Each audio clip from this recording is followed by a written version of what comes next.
نحمده ونصلي ونسلم على رسوله الكريم اما بعد فاعوذ بالله من الشیطان الرجیم بسم اللہ الرحمن الرحیم صلاۃ والسلام علیک یا سیدی یا رسول اللہ وعلی آلک واصحابک یا حبیب اللہ۔ آج ہم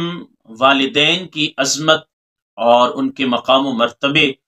اور ان کی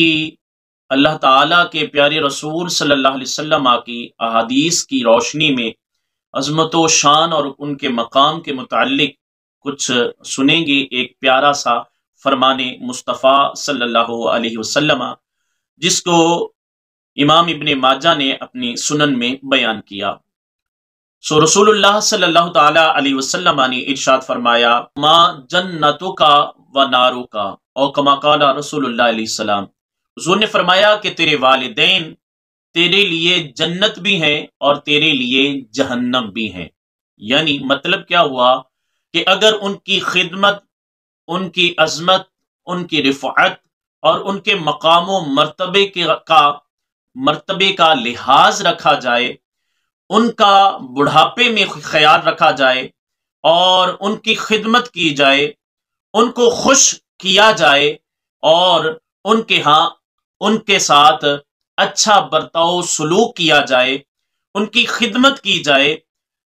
اور ان کو دکھ وغیرہ نہ دیا جائے،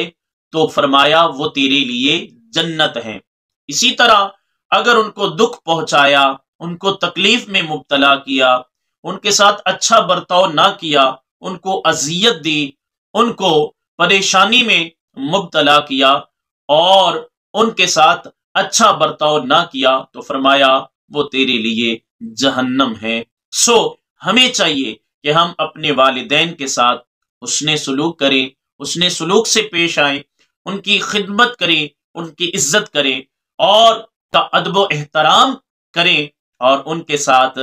حسن سلوک سے پیش آئیں، خندۂ پیشانی سے پیش آئیں اور ان کی خدمت کریں۔ ہم اللہ تعالیٰ سے دعا کرتے ہیں، اللہ تعالیٰ جل مجد الکریم ہمارے والدین میں سے جو زندہ ہیں ان کا سایہ ہمارے سروں پر تا دیر قائم و دائم فرمائے، اور جو دنیا سے رخصت ہو گئے اللہ ان کی بے حساب بخشش و مغفرت فرمائے، آمین بجاہ النبی الکریم الامین۔ امید کرتا ہوں آپ کو یہ ویڈیو اچھی لگی ہوگی۔ اپنا بہت سارا خیال رکھیے، ملتے ہیں نیکسٹ ویڈیو کے ساتھ۔